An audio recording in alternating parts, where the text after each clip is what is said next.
Oi, pessoal. Então, cheguei aqui para a gente fazer a leitura da quinta parte de Um Teto Todo Seu. E hoje estou aparecendo, não só falando, porque hoje estou gravando isso aqui no horário normal, não estou de pijama, o sol está lá fora. Que maravilha, não é mesmo? Então, vamos lá. Nessa quinta parte, ela vai começar dizendo que ela divagou, né? E que ela foi, então, passando por todas essas produções de mulheres e ausências de produções de mulheres, falou dos romances e tudo mais, coisas que aconteceram ali no passado. E agora ela vai pegar ali da estante, vamos lembrar que ela todo esse tempo está numa biblioteca, ela vai ali pegar na estante um livro escrito por uma pessoa mais contemporânea, uma pessoa que ela está inventando, tá? Essa escritora não existe. Ela vai observar, conforme ela olha ali as estantes, que houve avanços. Então, ela vai dizer é, os assuntos dos quais as mulheres tratam hoje já são mais amplos. Então, a princípio, elas não escreviam, depois elas escreviam com muita dificuldade, depois elas passaram a escrever romances, que foi o que a gente viu na parte anterior, quando ela cita as romancistas. E agora ela está dizendo: olha só, as mulheres já estão falando sobre coisas diferentes, já estão falando de assuntos sobre os quais elas não falavam antes. Então, parece, diz ela, que essas mulheres estão começando a usar a escrita como arte, não somente como um meio de expressão. E aí ela escolhe um romance, esse romance fictício, dessa autora fictícia, chamado A Aventura da Vida, de Mary Carmichael. E aí nós temos uma nota de rodapé dizendo assim: A Aventura da Vida é um título inventado por Woolf para este ensaio. Acredita-se que ele e sua autora fictícia tenham sido inspirados em Marie Stopes, paleobotânica britânica e pioneira na defesa dos direitos das mulheres e do controle da natalidade em seu romance Love's Creation, escrito sob o pseudônimo Marie Carmichael. E aqui ela usa Mary Carmichael, né, a Virginia Woolf, como o nome dessa autora. A partir de ela pegar este livro, abrir esse livro, é como se a leitura dessas frases é que fosse despertando, então, as novas reflexões que ela vai fazer nessa sessão do ensaio. Ela começa, então, abrindo este livro, observando aí esse título e já dizendo que, apesar de parecer ser o primeiro livro dessa romancista, que ele deve ser visto como o último de uma série. Que série? A série dos livros produzidos, escritos anteriormente por mulheres. E que essa autora deve ser vista como descendente de todas as outras mulheres também. Então, o que ela quer dizer com isso, né? Ela está chamando a atenção para uma espécie de herança, para uma espécie de continuidade. Ela diz, apesar de a gente ler os livros separados uns dos outros, na verdade, os livros se continuam. Lembram que anteriormente ela tinha comentado sobre a ausência dessa tradição. Como que era escrever sem ter autores que escreveram antes de você, autoras, né, nesse caso, que escreveram antes de você. Agora já existe isso. Então, essa mulher que ela está inventando, essa Mary Carmichael, ela escreveu já com um caminho percorrido anteriormente, certo? Então, ela deve ser vista aí como alguém que, de uma certa forma, herdou algo dessas mulheres que a precederam. E aí, então, ela vai lendo e começa a perceber que tem alguma coisa estranha ali nesse livro. Ela começa a sentir que a leitura ela não tem muito fluxo, que as frases são interrompidas, as frases parece que elas não fazem aí um caminho suave, um caminho fácil de se percorrer. Ela diz assim: ler este texto, perdão, era como estar em mar aberto a bordo de um bote. né? Então, boiando vai, afundando vem. Para ela parecia como se essa escrita mostrasse que tinha medo de alguma coisa, talvez medo de ser chamada de sentimental. E ela diz assim: não posso ter certeza que ela está sendo ela mesma ou outra pessoa. Essa frase nos diz assim: não dá para entender nessa leitura se essa autora está falseando esse texto de alguma forma ou se ela está escrevendo do jeito que ela quer mesmo, né? Se ela está sendo autêntica aí nessa escrita. Então, ela continua falando dessas frases e ela observa que está chegando alguma coisa diferente no livro. E aí, aparentemente, é um casal de mulheres que ela não desenvolve muito o que seria isso dentro do enredo, mas ela diz: Chloe gostava de Olivia. E ela comenta: não se espantem, não se ruborizem, vamos admitir na privacidade da nossa própria sociedade que essas coisas às vezes acontecem. Às vezes as mulheres gostam realmente de mulheres. Então, neste romance aí, nós teríamos um casal de duas mulheres. Então, isso já chama a atenção aí da narradora. Ela parece que acha bem interessante, bem curioso esse ponto. Isso a faz pensar, de novo, nas mulheres da ficção. Vocês lembram que lá no comecinho do ensaio ela já tinha apontado para a diferença entre as mulheres da forma como são construídas nas narrativas, aquelas mulheres que têm uma carga, né, na personagem super intensa, ou de mulheres super belas, maravilhosas, ou mulheres super malvadas e tudo mais, ou seja, grandes personagens ali com bastante expressividade, versus como as mulheres eram vistas na vida real, um nada, né? Nada, sem direito a nada, quando ela vai falar daqueles tempos mais antigos.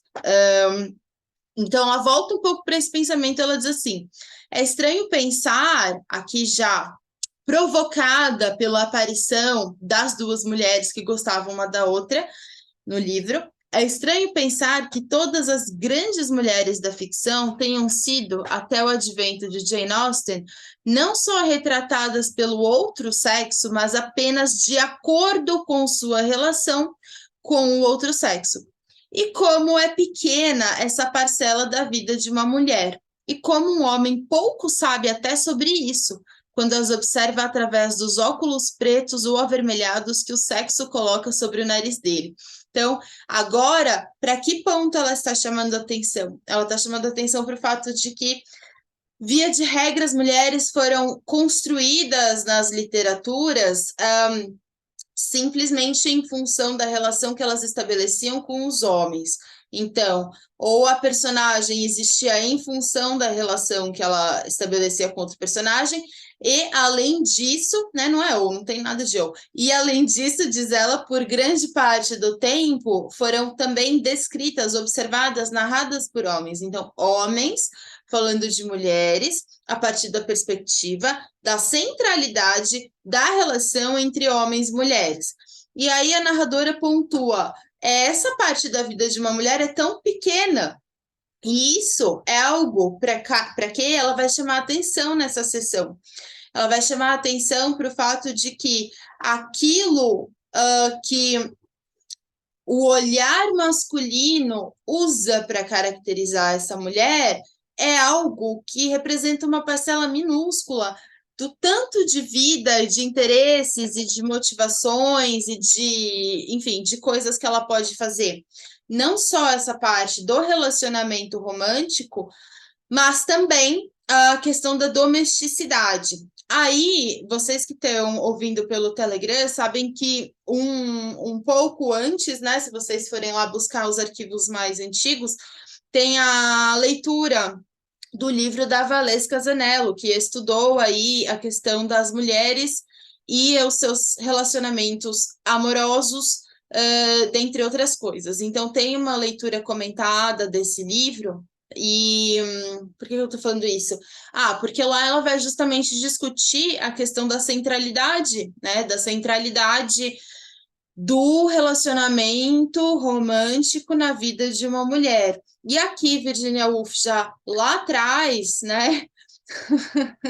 Essas coisas às vezes desanimam, não é? Quando a gente vai ler essas coisas e fala, eu não acredito que a gente está lidando com aspectos tão semelhantes, apesar de todas as mudanças. Então, aqui Virginia Woolf está chamando a atenção para o fato de que um relacionamento com um homem não é tudo na vida de uma mulher. E, né, 2000 e pouco, Valesca Zanella está falando sobre como as mulheres muitas vezes centralizam os relacionamentos porque elas são socializadas para amarem os homens. Tem aquela frase que ela usa que ficou muito famosa, né, a frase dela, que diz mais ou menos assim, que eu não vou lembrar agora de cabeça, mas que diz que as mulheres foram ensinadas a amar os homens, ao passo que os homens foram ensinados a amar muitas coisas. Então, os homens são ensinados a... Eu tô balançando a câmera, né, gente? Fazer o quê? Os homens foram ensinados a amar e perseguir e se interessar e se envolver com muitas atividades, e as mulheres, em geral, são ensinadas a amar o príncipe encantado, que geralmente é um sapo.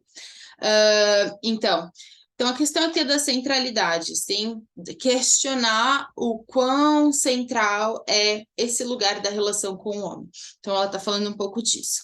Ela diz, né, ela conclui esse parágrafo dizendo que é óbvio mesmo na escrita de Proust, que um homem tem dificuldades e é terrivelmente parcial em seu conhecimento das mulheres, assim como uma mulher o é em seu conhecimento dos homens. Então, ela está dizendo aqui, gente, os homens não conhecem as mulheres do jeito que eles acham que conhecem, e as mulheres também não conhecem os homens. Ela está dizendo isso.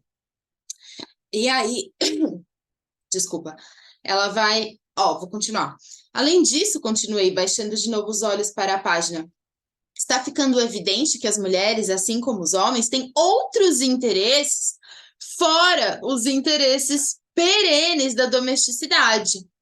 Chloe gostava de Olivia, né? Ela volta ali para o texto que ela está lendo. Elas dividiam um laboratório juntas. Então, essas mulheres do romance fictício não só estavam envolvidas romanticamente, mas também estavam trabalhando juntas, fazendo uma pesquisa juntas e tal. E ela fala: nossa, né? É verdade, olha como as mulheres têm outros interesses para além da domesticidade, né?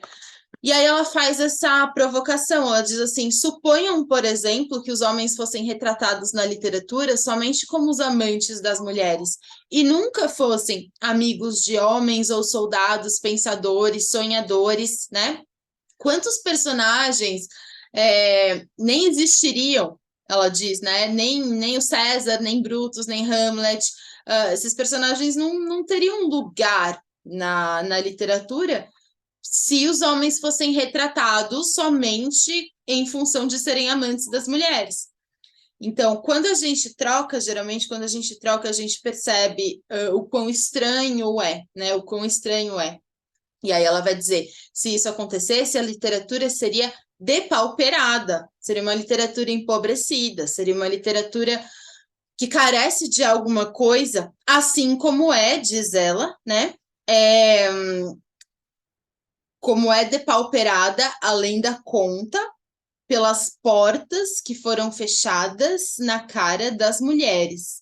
Então, o fato de as mulheres terem tido as portas fechadas em suas caras fez com que elas não pudessem, por exemplo, produzir literatura. Já sabemos disso, ela já trouxe isso nas outras sessões. Aí ela diz assim, né? Casadas contra a vontade, confinadas a um cômodo e a uma ocupação, como poderia um dramaturgo fazer um relato completo, interessante ou verdadeiro delas? Então, ela questiona como que os homens poderiam falar das mulheres se as mulheres estavam ali fechadas dentro de casa e ninguém sabia da vida delas, ninguém sabia da vida delas, ninguém sabia o que se passava com elas. Como que um escritor poderia fazer um quadro, né? De novo, os homens não conhecem. Como que ele poderia fazer um quadro fidedigno do que é uma mulher, do que é a vivência de uma mulher, se ele não acessa esse universo, porque esse universo é tão restrito e é o universo privado, né? esse universo do ambiente privado, da domesticidade, não da vida pública, né, de estar ali ativo na coletividade e tudo mais. Então, como que, né, de fato, não teria como falar de outra coisa a não ser do amor? Ela diz assim, é óbvio que o amor teria de ser intérprete, porque era a única coisa, talvez, compartilhada de verdade, assim, as relações, né? Bom, então vamos lá, vou dar um salto aqui, né? Ela vai, assim como já apareceu na minha fala, ela vai se questionar de novo a respeito de quão poucos registros nós temos sobre as mulheres. Ela vai comparar ali o quanto de homens famosos, geniais e coisas a que nós temos acesso e o quão pouco as mulheres puderam desenvolver nesses termos científicos, avanços, invenções e tudo mais ao longo do tempo. Depois, ela vai questionar um pouco o que será que os homens obtêm do seu contato com as mulheres, para além de uma relação sexual, para além de, enfim, desse tipo de companhia. O que é que eles têm? O que é que eles ganham se aliando com as mulheres? O que essa aliança dá para eles? E ela ali levanta algumas hipóteses, e é muito curioso porque o que ela traz seria algo como um estímulo, ela diz. Ela imagina uma cena em que um homem chega em casa e vê ali a esposa no meio da sala fazendo alguma coisa, costurando, sei lá. E aí, a partir desse contraste entre a vida que ele leva lá fora e essa vida doméstica, a partir de alguma coisa que ela fala, porque ela diz, né, as mulheres têm uma criatividade de outra ordem, não é exatamente a mesma criatividade que um homem tem. E que essas alianças, então, com mulheres dariam aos homens um novo vigor, que esses homens teriam as suas ideias fertilizadas sob nova forma, que a visão da mulher criaria ali um ambiente diferente do ambiente dele. Então, realmente, né, esse encontro ali provocaria novas perspectivas, daria uma arejada ali naquele homem que, por exemplo, poderia ser um escritor que estivesse bloqueado em uma determinada parte de seu livro, em uma determinada página, e aí, a partir do momento que ele, então, fica ali um pouco perto da esposa, ele tem como se fosse ali um sopro de vida, né? Um sopro criativo no trabalho dele. E aí tem uma frase que ela diz que é bem interessante, que ela diz assim, ela vai falar dessa questão da criatividade, ela fala da força da feminilidade como algo que é complexo, extremamente complexo, e ela se questiona: como poderia ser diferente? Pois as mulheres permaneceram dentro de casa por milhões de anos. Então, a essa altura, até as paredes estão impregnadas com sua força criativa, que de fato deve ter sobrecarregado tanto a capacidade dos tijolos e da argamassa, que precisa se atrelar apenas pincéis, negócios e política. Mas esse poder criativo difere muito do poder criativo do homem. E aí ela vai falar como seria ruim se as mulheres escrevessem como os homens, ou vivessem como os homens, ou se parecessem com os homens, que isso não seria legal, porque para que apagar as diferenças, né? Para que apagar as diferenças entre os dois? Que a mulher deve perseguir. Não, ela não diz que a mulher deve perseguir, isso é a minha leitura. A minha leitura, a partir desse contraste que ela aponta, que ela vai apontar o contraste dessa criatividade, ela vai apontar esse contraste no modo de viver, assim como na sessão anterior ela já tinha apontado um contraste com relação ao corpo. Será que os textos terão os mesmos corpos de textos de homens, uma vez que eles estão partindo de corpos que têm vivências diferentes também? Então, o que eu percebo aqui é como se fosse um encorajamento para que não se queira imitar os homens na escrita, mas que se persiga a sua própria singularidade, né? O seu jeito de escrever, e que a gente não aspire a escrever como um homem, né? Acho que é um pouco por aí que o raciocínio leva a gente, onde o raciocínio leva a gente, mas enfim. Novamente, ela vai ali e sempre mantendo uma interlocução, um diálogo com esse livro fictício, tá? Então, ela toda hora está falando da tal da Mary Carmichael, imaginando o que Mary Carmichael escreveria ou deixaria de escrever. Ela mais conjectura do que de fato lê este romance que ela pegou em mãos. mas ela vai lá imaginando a Mary Carmichael sendo ali uma observadora da vida das mulheres, inclusive podendo observar a vida das mulheres cortesãs, das prostitutas e tudo mais. E aí ela diz assim, bom, mas né, tipo, a maioria das mulheres não é prostituta nem cortesã. A maioria das mulheres não fica sentada apertando o cachorro de estimação durante as tardes de verão. Mas então o que elas fazem? Né? Ela se pergunta: o que as mulheres fazem? O que as mulheres fazem? Aí ela imagina ali, ela está explicitamente dizendo: na minha imaginação, estou vendo numa rua passar uma mulher idosa, acompanhada de uma mulher mais nova e tudo mais. Essa mulher aí que está já com 80 anos, não sei o que lá, ela imagina, se alguém perguntasse para essa mulher de mais idade, o que que aconteceu no dia tal, o que que aconteceu no outro dia, ela diria que não consegue se lembrar de nada, pois todos os jantares foram preparados, os pratos e copos lavados, as crianças enviadas para a escola e soltas no mundo. Disso tudo, nada permaneceu, tudo se desvaneceu. Nem as biografias, nem a história têm algo a dizer sobre isso. E os romances, mesmo sem querer, é inevitável que mintam. Ainda falta que todas essas vidas infinitamente obscuras sejam registradas. Ela diz isso. Então, veja só, o trabalho todo de uma vida, ele vai embora, né? Esse trabalho que ela imagina para essa senhora. Os jantares foram feitos, os copos foram lavados, os filhos foram criados e nada sobrou. Nada ficou para que ela pudesse contar, sabe? Ah, o que aconteceu tal dia. Todos os dias meio iguais. É um pouco essa sensação que provoca na leitura. Então ela diz: falta falar sobre essas vidas, tantas vidas, né? Tantas vidas. E ela se dirige, então, à autora fictícia do livro que ela está lendo, né? Ela vai pensando que Mary Carmichael poderia fazer isso, poderia iluminar a própria alma, ir até as profundezas e tudo mais, contar a história das pessoas comuns. Ela pensa na moça atrás do balcão e que ela preferiria a história real daquela moça atrás do balcão de uma loja qualquer, em vez de ler a centésima quinquagésima vida de Napoleão, né? Então seria mais interessante ler de fato algo autêntico sobre a vida de uma mulher comum do que ler mais uma biografia de Napoleão, né? Tipo, já deu, meio que assim.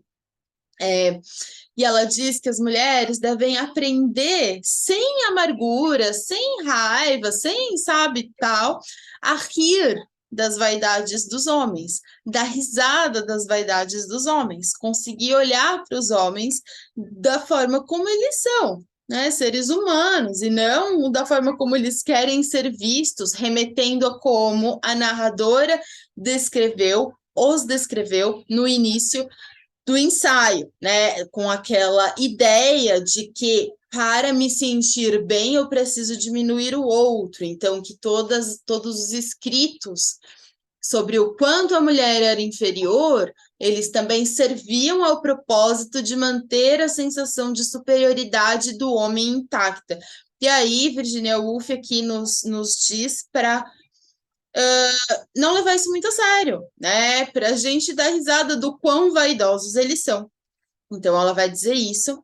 Ela volta ali para o livro, volta para a sua leitura e começou, né? Retoma e vai observando novamente as rupturas que ela tinha observado, como que a sequência estava um pouco quebrada, como que a ordem não era tão linear e não sei o que lá. E ela conclui, então, que a tal escritora Mary Carmichael não era nenhum gênio. Ela diz: isso é evidente, essa mulher não é gênio nenhum. Ela é simplesmente uma moça inteligente, escrevendo ali o seu livro, mas apesar disso, diz ela, ela possuía vantagens, muitas vantagens, vantagens que meio século antes faltavam a mulheres de dom muito maior. Vou reler essa frase, ó. Apesar disso, ela, a escritora, possuía certas vantagens que meio século antes faltavam a mulheres de dom muito maior. Então, houve mulheres extremamente talentosas que não puderam escrever porque não podiam, né? Não podiam fazer as coisas que queriam. E que essa moça não era um gênio, né? Está escrevendo ali o seu romance, mas ela pôde fazê-lo, né? Para ela, para essa escritora aí contemporânea, os homens não eram mais as vozes oponentes, ela não precisava perder tempo insurgindo-se contra eles, não precisava subir no telhado e arruinar sua paz de espírito ansiando por viagens, experiências e um conhecimento de mundo e de pessoas que lhe eram negados. O medo e o ódio, lembrem que para Virginia Woolf isso atrapalha a escrita, tá? Esse ódio atrapalha a escrita. Ela tinha sugerido isso em outras passagens. O medo e o ódio tinham quase desaparecido, ou alguns vestígios deles apareciam apenas no leve exagero sobre as alegrias da liberdade, pererê, pererê, pererê. Então ela diz, essa mulher aqui, como romancista, desfruta de muitas vantagens de muita grandeza. Vantagens que são dela, ela é sensível, pererê, pererê, pererê, não é um gêmeos, ela é sensível, ela sabe ali escrever o texto dela, mas principalmente ela pode, né? Principalmente ela pode. E porque ela pode, existe ali algo que chama a atenção da narradora, que é o seguinte: essa mulher escrevia como uma mulher, mas como uma mulher que se esquecera de que era mulher, de forma que suas páginas estavam repletas daquela qualidade sexual curiosa que aparece apenas quando o sexo não tem consciência de si mesmo. Eu achei isso bem, como dizer, difícil de analisar o que ela quer dizer, né? Que seria a qualidade misteriosa, a qualidade sexual misteriosa, não tenho certo, a qualidade sexual curiosa, eu achei a frase misteriosa, qualidade sexual curiosa que aparece apenas quando o sexo não tem consciência de si mesmo. O que eu achei dessa frase? O que eu achei dessa frase? Não sei o que eu achei dessa frase, mas eu entendi assim mais ou menos, né? O que eu entendi é assim, escrever como uma mulher que se esquecera de que era mulher, quer dizer que eu não preciso escrever tentando provar nada a ninguém, que eu não preciso escrever com a carga ou com a sombra ou com o fantasma do que significa ser mulher, né, na sociedade a todo o tempo. Eu não preciso escrever com esta sombra, eu não preciso escrever tentando provar que eu posso, eu não preciso escrever com esse tipo de perturbação, né, em mente. E por isso eu posso simplesmente escrever na singularidade do que eu escrevo. Eu posso me expressar da forma mais particular e autêntica que eu quiser. E isso talvez seja essa qualidade do texto que ela coloca, né? Imagino eu. Não sei. Posso até pesquisar depois para a gente essa frase, porque certamente tem muitas interpretações.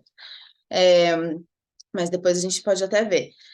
E aí, então, ela vai concluir com uma frase muito, muito famosa, né? Então, ela vai dizer, considerando que Mary Carmichael não era o gênio, mas uma garota desconhecida escrevendo seu primeiro romance, até que ela se saiu bem, né? Ela não se saiu mal, e aí vem, dê a ela mais 100 anos, concluí, lendo o último capítulo.